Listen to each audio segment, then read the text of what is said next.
देखिए आपने इसमें किरचॉफ के जो विकिरण संबंधी नियम थे वो आपने जान लिए थे, और किरचॉफ के विकिरण संबंधी नियम के एग्जाम्पल्स भी आपने समझ लिए थे। अब अपन इस किरचॉफ के नियम के कुछ अनुप्रयोगों की चर्चाएं करें, कैसे एप्लीकेशंस हैं। जैसे फ्राउनहोफर रेखाएं होती हैं जो कि सूर्य ग्रहण के दौरान चमकीली रेखाओं के रूप में प्रतीत होती हैं। इन फ्राउनहोफर रेखाओं की व्याख्या भी किरचॉफ के नियम के आधार पर की जाती है। दूसरा अपन बात करें कि अगर हरे कांच के टुकड़े को गर्म करके अंधेरे कमरे में ले जाया जाए तो वो लाल दिखाई देता है, और लाल कांच के टुकड़े को गर्म करके अंधेरे कमरे में ले जाया जाए तो वो हरा दिखाई देता है। इनकी व्याख्या जो की जाती है वो किरचॉफ के नियम के आधार पर की जाती है, और इन्हें अपन कहेंगे किरचॉफ के नियम के अनुप्रयोग। यहाँ जो अपन टॉपिक पढ़ने जा रहे हैं वो है विकिरण संबंधी जो किरचॉफ के नियम है उसके अनुप्रयोग है। तो आपकी हेडिंग बन जाती है किरचॉफ के नियम के अनुप्रयोग, यानी कि उसके एप्लीकेशंस क्या क्या हैं किरचॉफ के नियम के।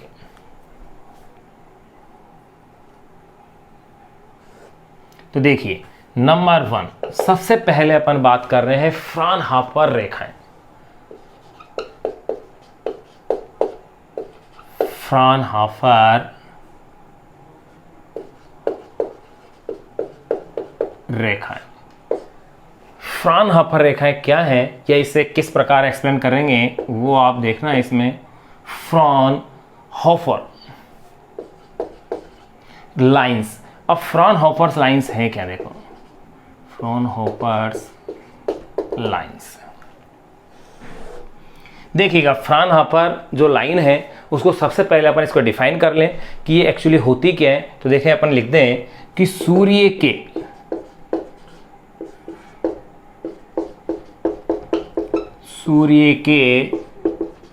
सतत स्पेक्ट्रम, सूर्य के सतत स्पेक्ट्रम में दिखाई देने वाली, सतत स्पेक्ट्रम में दिखाई देने वाली, सूर्य के सतत स्पेक्ट्रम में दिखाई देने वाली काली रेखाओं को, देने वाली काली रेखाओं को,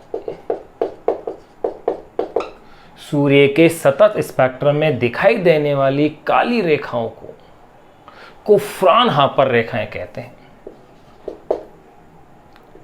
काली रेखाओं को फ्राउनहोफर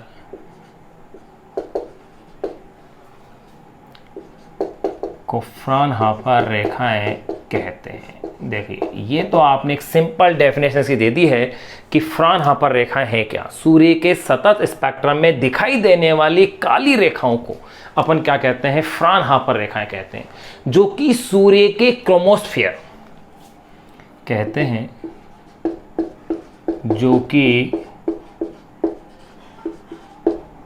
सूर्य के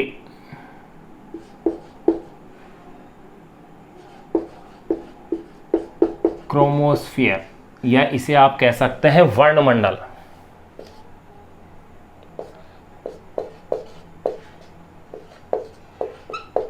जो कि सूर्य के क्रोमोस्फीयर यानी कि वर्णमंडल, जो कि सूर्य का भीतरी भाग है, बाहरी भाग है, और भीतरी भाग होता है इसका फोटोस्फीयर यानी प्रकाश मंडल, जो कि सूर्य के क्रोमोस्फीयर यानी कि वर्णमंडल, जिसे अपन कहते हैं कि अवशोषण का परिणाम है, के अवशोषण का परिणाम है। ये देखो होता क्या है, जैसे अगर आप सूर्यपन बनाते हैं, ये देखिए ये सूर्य है, ये सूर्य का केंद्रीय भाग है, ये जो इसका केंद्रीय भाग है यानी कि सेंटर वाला यो कह सकते हैं जो भीतरी भाग है, इसे अपन कहते हैं प्रकाश मंडल यानी कि फोटोस्फीयर। ये भाग कहलाता है प्रकाश मंडल, और इसका टेम्परेचर होता है लगभग 10⁶ केल्विन, लगभग 10⁶ केल्विन कहेंगे, 10⁸ ही मिल जाएगा। और ये जो भाग है सूर्य का, ये भाग कहलाता है वर्णमंडल, इसे अपन कहते हैं क्रोमोस्फियर, जिसका तापमान होता है लगभग 6000 केल्विन। तो देखिएगा फ्रॉनहोफर रेखाएं हैं क्या, सूर्य के सतत स्पेक्ट्रम में दिखाई देने वाली काली रेखाओं को क्या कहते हैं, फ्रॉनहोफर रेखाएं कहते हैं, जो कि सूर्य के क्रोमोस्फियर यानी कि वर्णमंडल के अवशोषण का क्या होती है, परिणाम होती है। अब अपन इसकी व्याख्या कर लें कि ये होता क्या है, किस प्रकार से। पूर्ण सूर्य ग्रहण के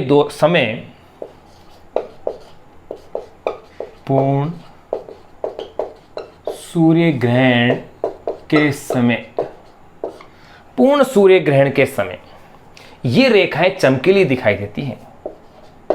के समय ये रेखाएं जो फ्रॉनहोफर रेखाएं हैं वो कैसी चमकीली दिखाई देती है। पूर्ण सूर्य ग्रहण के समय ये रेखाएं कैसी दिखाई देती हैं, चमकीली दिखाई देती हैं, क्योंकि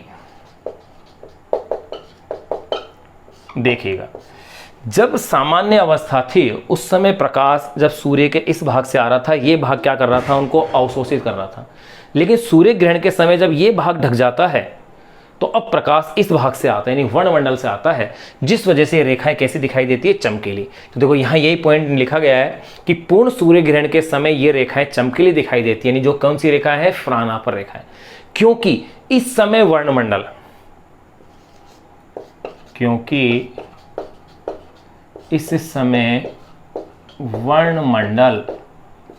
या इसे ही कहते हैं क्रोमोस्फियर, क्योंकि इस समय वर्णमंडल या इसे अपन क्या कहते हैं, क्रोमोस्फियर द्वारा विकिरण का उत्सर्जन होता है, द्वारा विकिरण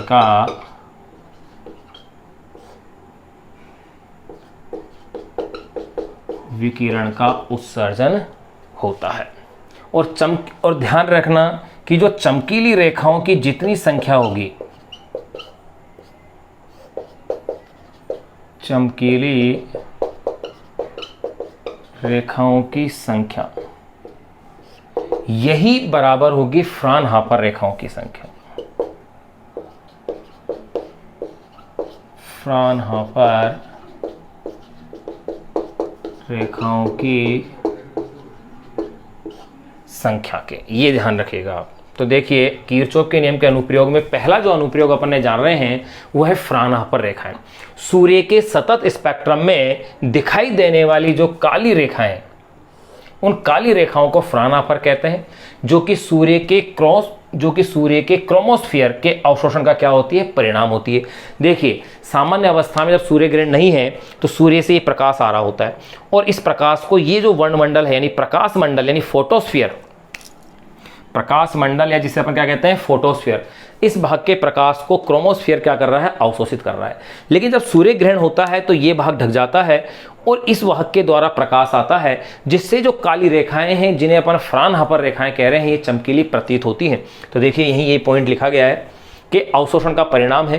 पूर्ण सूर्य ग्रहण के समय ये रेखाएं चमकीली दिखाई देती है, क्योंकि इस समय वर्णमंडल द्वारा विकिरण का उत्सर्जन होता है।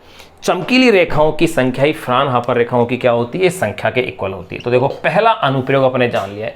दूसरा अनुप्रयोग अपन देखें, अगर अपन एक चित्रित चीनी मिट्टी का एक टुकड़ा लें और उसे अगर गर्म भट्टी में अपन डाल दें, किसी चित्रित चीनी मिट्टी का टुकड़ा लेकर के उसे अगर किसी गर्म भट्टी में डाल दें, तो प्रारंभ में वो भाग है, जो चित्रित भाग है, तुलनात्मक रूप से अधिक काला दिखाई देगा, लेकिन बाद में वही भाग तुलनात्मक रूप से अधिक चमकीला दिखाई देता है। तो देखिएगा दूसरा जो पॉइंट अपन है उसको भी अपन जान लें। एक बार आप इसे नोट कीजिएगा, एजिट ऐसे कैसे, फिर दूसरे पॉइंट को लिखते हैं। तो पहला अपन ने इसमें क्लियर कर लिया है अनुप्रयोग में, वह है फ्रॉनहोफर रेखाएं।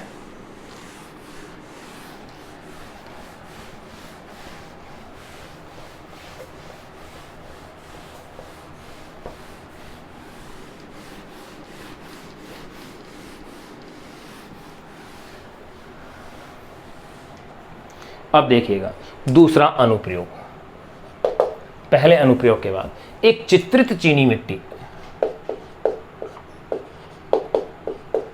एक चित्रित चीनी मिट्टी यानी ये कह सकते हैं चीनी मिट्टी यानी पार्सिलोन, एक चित्रित चीनी मिट्टी के टुकड़े को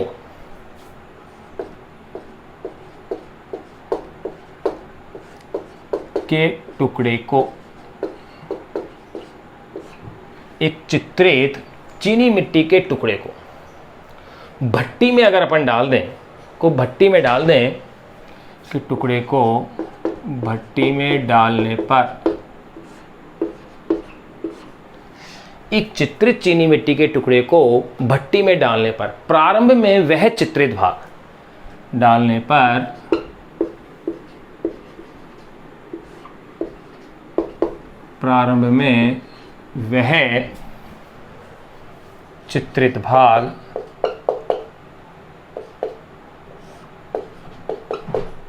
वह चित्रित भाग तुलनात्मक अधिक काला दिखाई देता है।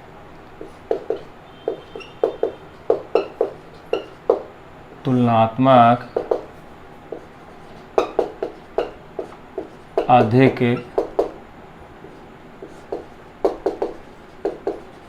काला दिखाई देता है। एक चित्रित चीनी मिट्टी के टुकड़े को भट्टी में डालने पर प्रारंभ में वह चित्रित भाग तुलनात्मक अधिक काला दिखाई देता है तथा कुछ समय पश्चात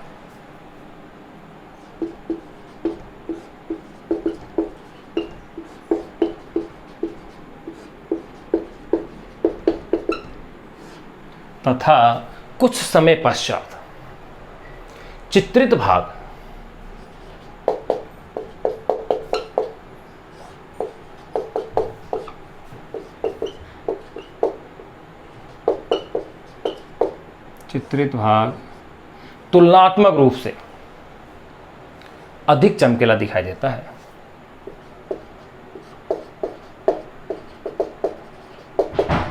अधिक चमकीला दिखाई देता है। तो देखिए ये आपने देख लिया है कि दो अपन ने एप्लीकेशन जान ली है। नंबर थर्ड एक एप्लीकेशन और जान लें अपन जो कि एक महत्वपूर्ण है। अगर किसी वस्तु को गर्म करके अपन अंधेरे कमरे में ले जा रहे हैं, जैसे अगर लाल कांच के टुकड़े को गर्म करके अंधेरे कमरे में ले जाए तो वो हरा दिखाई देगा और हरा कांच का टुकड़ा लाल दिखाई देगा। तो थर्ड पॉइंट में अपन यही नोट कर रहे हैं कि किसी वस्तु को गर्म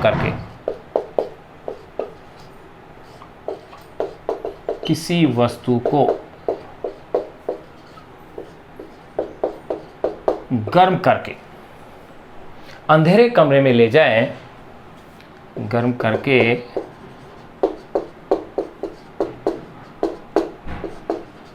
अंधेरे कमरे में ले जाएं, किसी वस्तु को गर्म करके अंधेरे कमरे में ले जाएं तो वह उस रंग की दिखाई देगी,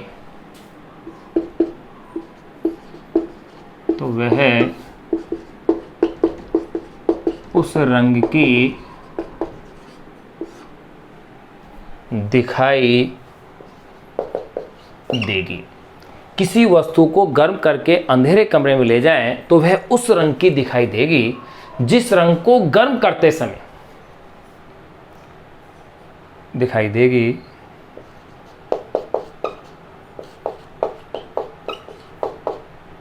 जिस रंग को गर्म करते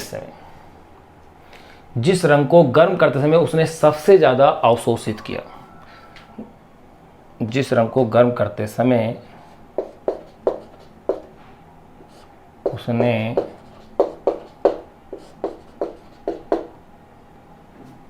उसने सबसे ज़्यादा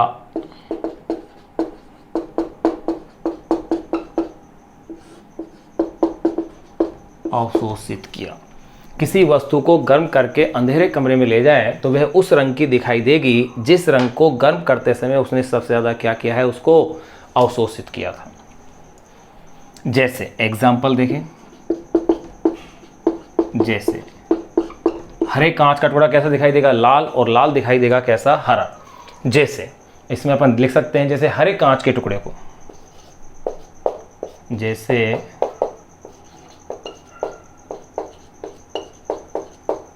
हरे कांच के टुकड़े को गर्म करके गर्म करके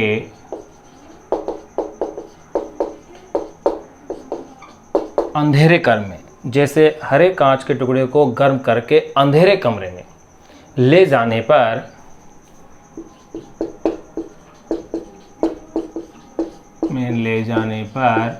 वह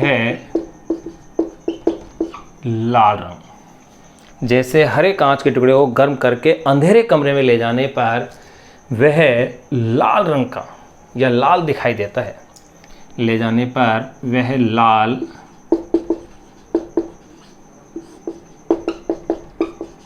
दिखाई देता है। हरे कांच के टुकड़े को गर्म करके अंधेरे कमरे में ले जाने पर वह लाल दिखाई देता है। और लाल कांच के टुकड़े को एवं लाल कांच के टुकड़े को गर्म करके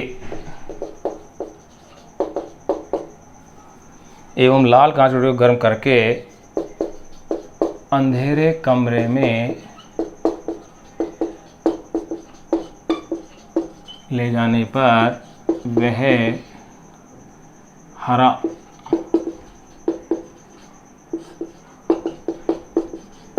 दिखाई देता है।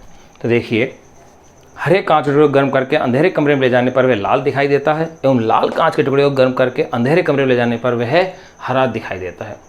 अब देखिए, ये जो दिखाई दे रहा है, यहाँ ये पॉइंट तो अपन ने जान लिया है। एक पॉइंट और अपन जान लें कि किसी वस्तु पर केवल उसी रंग का प्रकाश डालें। देखो, ये स्पेशल पॉइंट भी ध्यान रखिएगा। किसी वस्तु पर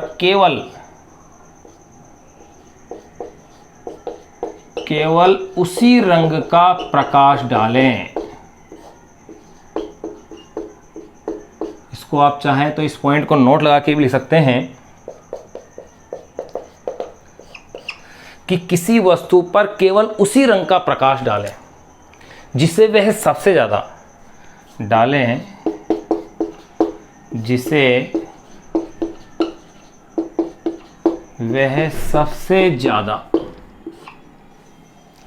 किसी वस्तु पर केवल उसी रंग का प्रकाश डालें जिसे वह सबसे ज़्यादा अवशोषित करती है।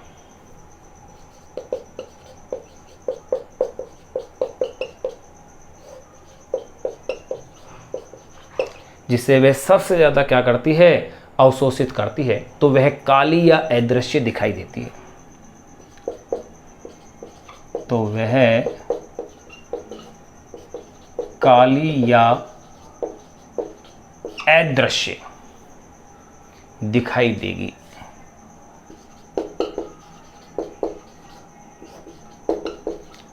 जैसे लाल और हरा एक दूसरे के पूरक रंग हैं। यहाँ अपन ने देख लिया इस चीज़ को, तो वह काली या अदृश्य दिखाई देती है। जो कैसे? जैसे अगर मान लिया कोई रेड कलर की ये कोई वस्तु है।